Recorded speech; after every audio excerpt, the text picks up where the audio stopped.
It's August 2014, and we're here in Cocoa to talk to Bill Cannon. He's a native Floridian, grew up in Jacksonville, and started his music career in junior high. Can you get us from there to your teaching career? I'll do my best. All right.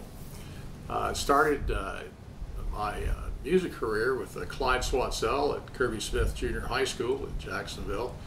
I went from Kirby Smith to Andrew Jackson Senior High School there in Jacksonville. Mr. Joe Johnson was a big influence on my life. After high school, a good friend of mine called me down to the band room one day, David Steinmeier. He says, I'm going in the Air Force Band. You want to go? I said, yeah, man, let's go. So went down and auditioned at the post office in downtown Jacksonville. Dave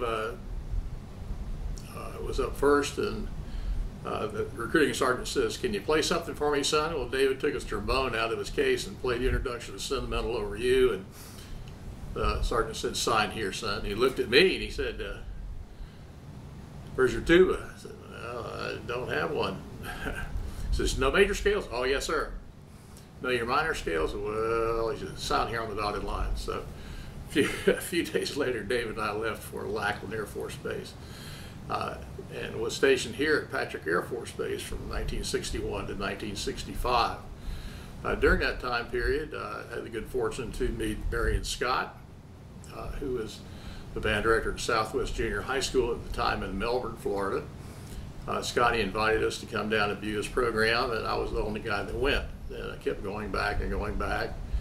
And when I got out of the service in 1965, I had a scholarship to Brevard Junior College, and I was Pat and Scott's third or fourth child, I think, at the time, because I lived with them. So here at the junior college, Charles Alley was my band director, and Dr. Tom Whiteside was our choral director.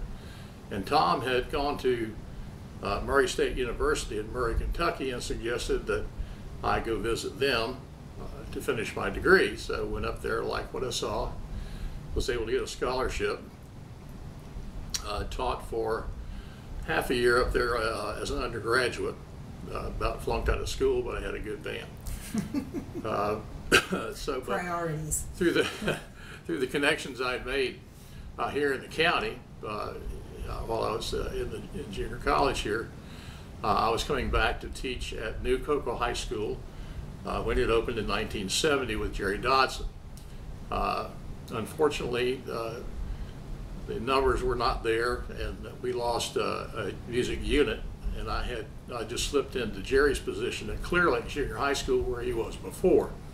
But I did teach one class of, I did the concert band at Cocoa High School as well as the marching band, and Jerry did all the arranging and so on and so forth. So you were on more than one campus? Yes. My first class of the day was at Cocoa High School, so my principal at Clear Lake was good enough to arrange my schedule to where that my first period at Clear Lake was my planning period. So I got from Cocoa High School back to Clear Lake just in time to finish the rest of the day. So that went on for several years, and then I was just going to be at Clear Lake full time. Where did your career go after Clear Lake? After Clear Lake, well, I taught at Clear Lake from 1970 until 1995 when it closed.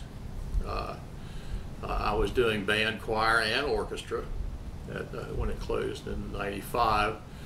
I went to Edgewood Junior High School for 1 year, and things didn't work out well there, so I transferred to Gulfview Elementary School in Rockledge, and did my last 6 years there doing elementary music, as well, our general music, had a band and strings and choir as well, and assisted the rest of the faculty with their school, their class plays, and actually started TV production at Gulfview. So, wow. Well, those were certainly some challenges that you had in your career. What about challenges specific to band directing?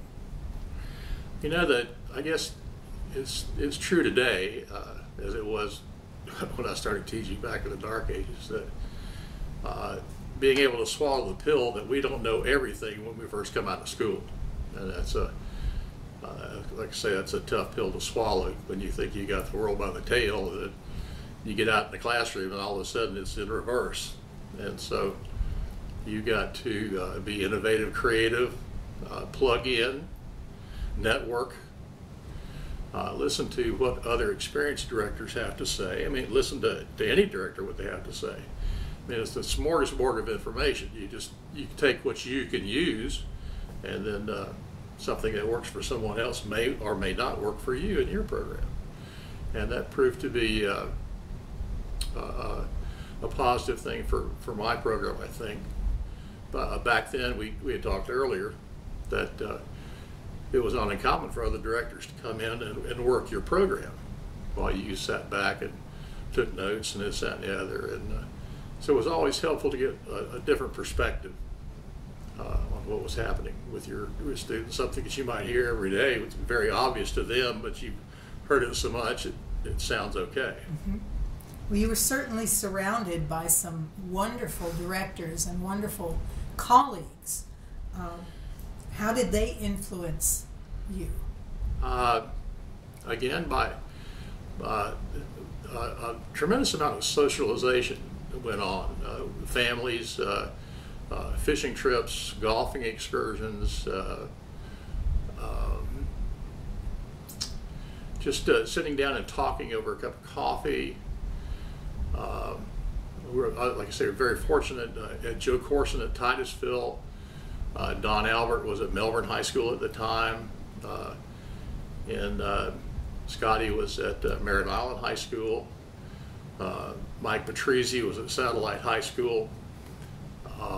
Bob Walters was at Jefferson Junior High, and Mike LeClaire was at Edgewood. You know, I'm sure I'm leaving some people out, but all these people are just were outstanding band directors, and just so much information. It was hard to pick and choose what you wanted, but being able to listen and not interject my own thoughts, I think at the time was a great help. Well, that's also great advice for new directors, for younger directors, that they need to learn to listen. I think so. Just know when to shut up. And you know, there actually are people that know more about it than you do. Like again, that's part of that pill you got to learn to swallow. Mm-hmm. I mean, it's great that you had good success, but if you're going to grow, you've got to listen to other viewpoints and other perspectives on what you're trying to do, whether it be interpreting a certain piece of music, working with band parent organizations, working with your principal, because it's a balancing act. And, so you really have to be a good listener. I think if you get anything out of this interview, you got to be a good listener. And you're talking about not only listening to other bands, but you're talking about listening to other people. Right. It because you just have to get another view of the situation, I guess. Again, it was nothing to go to other guys' concerts. You know, just all the time you're going somewhere to listen to somebody else's band, and maybe you liked what they did, or maybe you didn't like what they did. But just again, take away from a situation what you can, and you put it to your use, or put your own spin on it, if you will.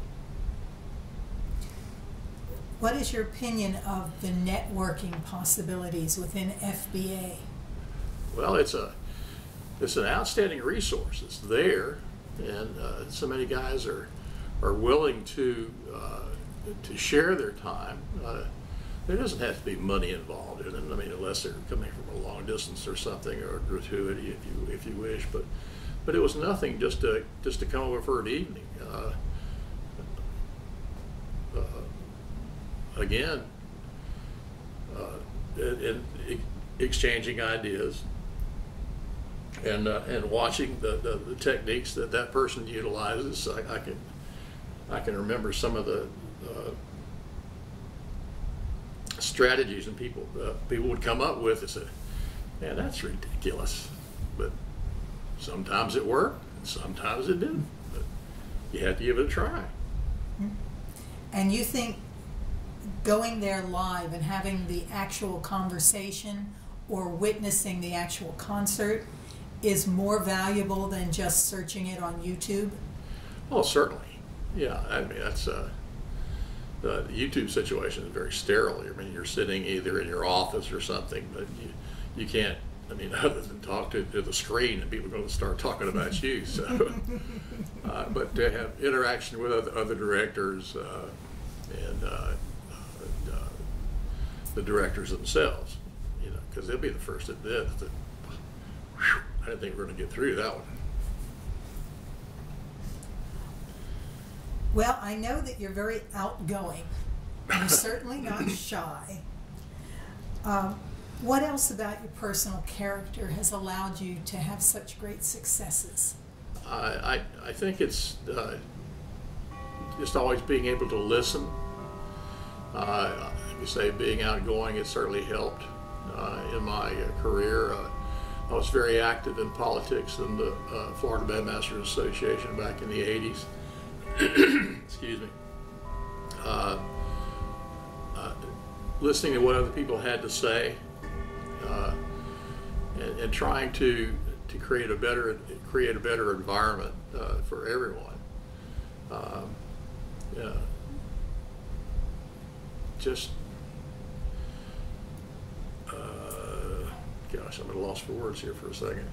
Well, when you were president of FBA, do you recall what some of the issues were that you had to deal with, or that FBA was wrestling with at the time? The biggest issue was it was the time that Bob Lampe was so ill, and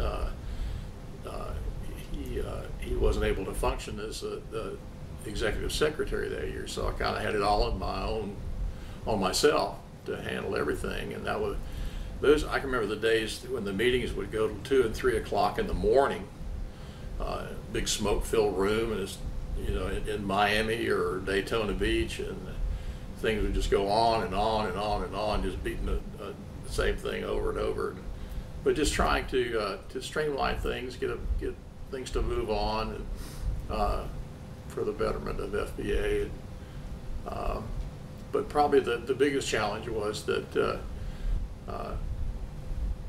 Bob was not there, because Bob was, at the time, was FBA. Mm-hmm. Of course, that passed on to Lewis, and then and Dwayne, and now Neil Jiggins. So the executive secretary plays a very, very important role in the state politics, keeping things organized and moving, and having it all fall back on one person rather than two, or with Bob it was 3, because ILA was an integral part of the association. Well, now let's talk about students for a moment. I know you enjoyed your students, and I know they had a good time in band. What kind of things did you have to instill in them, or what were your goals? I wanted them to have a good time. I mean, not party, but I mean, just enjoy their musical experience. We would do some things out of the ordinary, just to shake things up a little bit. I know one time we had a concert. We were at Brevard Junior College in the auditorium, and I think we were playing a theme from Star Trek or something, and I'd arranged something for a smoke bomb to go off in the orchestra pit, and I loaded a little too heavy, and but had a big plastic model of the Enterprise, and with a fishing line that went up to the balcony. The kid with a rod and reel up there, and so we started playing, and I hit that charge, and that thing went off and blew the back of my coat up. Holy moly! And the Enterprise came through the smoke and this, that, and the other. So it brought the house down, but it was all over. And the janitor showed up. He looked up all that smoke in there, and I said, "It's okay, I did that. We're not on fire." So, but just to give them a quality musical experience, I didn't want to make them uncomfortable with how do you say this? Challenge them to the point to where they would get it done, but then when it was all over, they just said, I never want to go through that again. It was to give them the desire to want to go ahead and continue on in school, in college, whether they major in music or just continue playing their horns, but just make music a positive experience in their life. Mm-hmm. Well, often we hear about recruiting from the top down. What do the high school people do to recruit from the junior highs and middle schools? But you have a different take on that because you were producing at the middle school and junior high level. How did you encourage them to maintain playing through high school and not quit? Well, of course, Jerry and I had just a tremendous working relationship, Jerry Dodson, when he was at Cocoa High School. And they always included our program with theirs. And we did, at the middle school level, we did a lot of elementary school recruiting concerts where we actually, at the time, you could still do this, we would take the band and play a concert outside at our feeder schools to encourage kids to join beginning band when they got to Clear Lake. And of course, being on both faculties, I would certainly encourage the kids to continue, and so some did, some didn't. Well, and some should, and some shouldn't. But everybody's not a soloist either, so soloists don't make up the band. While you were teaching, what did you do to keep the energy, to keep your energy and your passion flowing? Just staying plugged into the state association, because that was the well.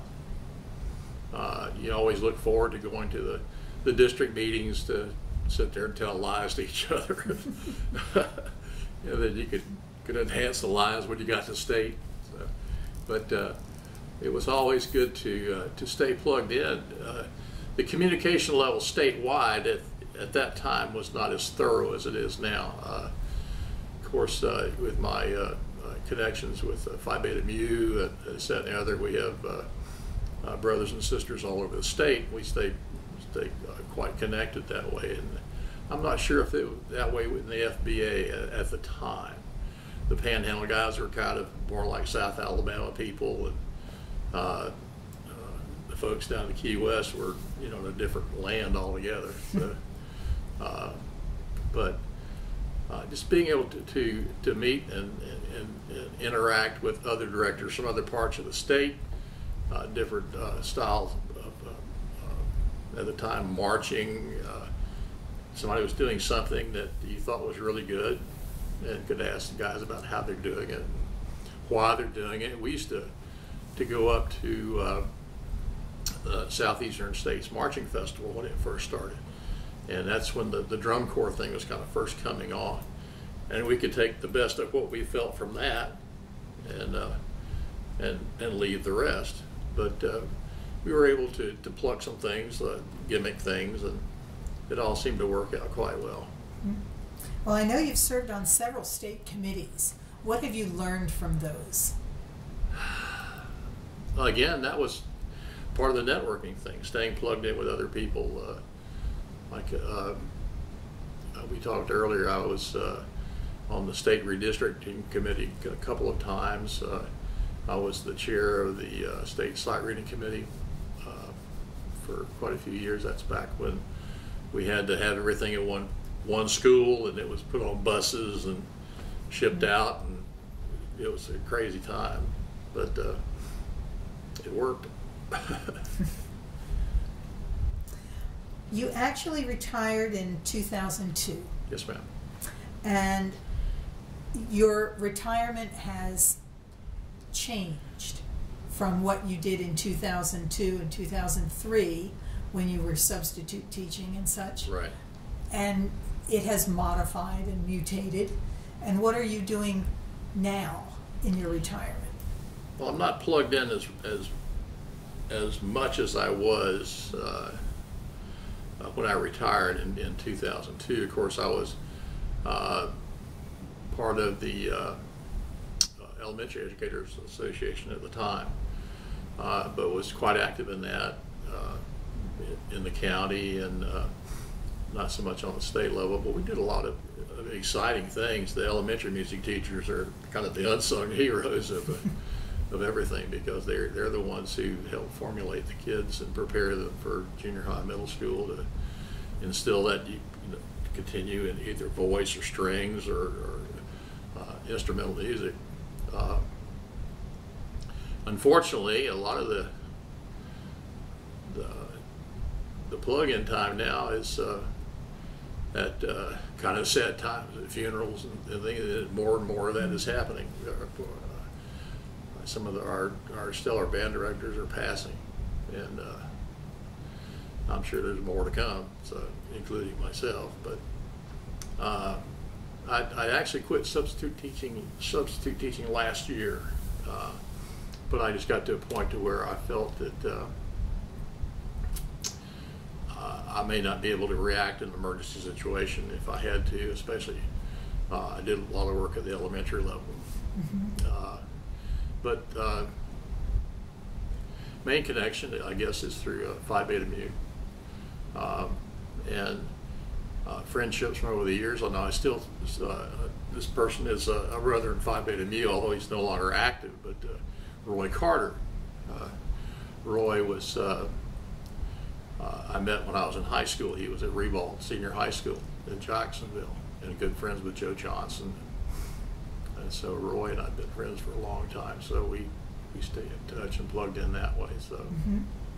Well, I'm going to make sure he knows your interview is now done, because his interview is already on the Legacy. Yeah, I saw it, yes. So you guys can maybe visit a little bit that way. I want you to tell me a little bit about your artwork. There's this painting that's been behind you, and I understand that's your work. Looks very much like a highwayman painting. Well, thank you.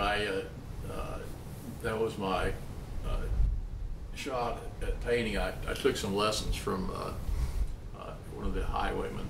He doesn't claim to be one, but he was one of my parents at Golfview, and but took a few lessons from him, and I was able to. I was very pleased.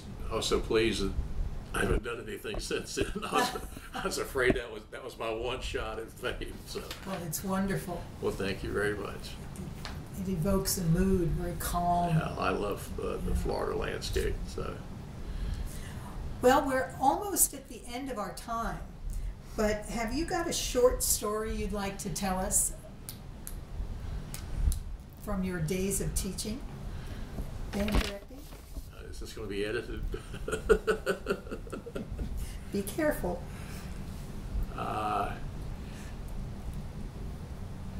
You know, there's so many of them. It's hard to pick one, but I think, you know, we talked about people that you worked with and you respected. Probably, I want to be sure to mention Larry Morgan. Mm-hmm.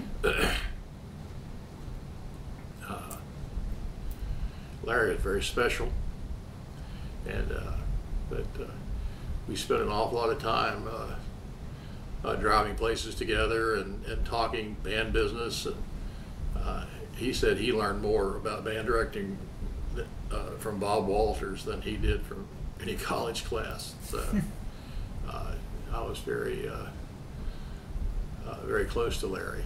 Yeah. he was, I think, very instrumental in whatever success I may have had. Because I used to did some work with him when he was at Astronaut High School, writing some halftime shows for him, and we had great success with that. But there are just so many of them. Dale Kiefner, I think we're in Miami at a FBA convention. He says, and I didn't have a room. He says, "Well, come on, stay with me. You got plenty of room." Well, plenty of room was I slept on the floor. And Dale got the bed. So,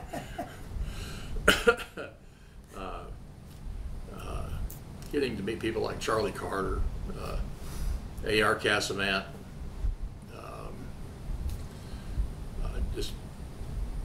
I was very fortunate to have close friends.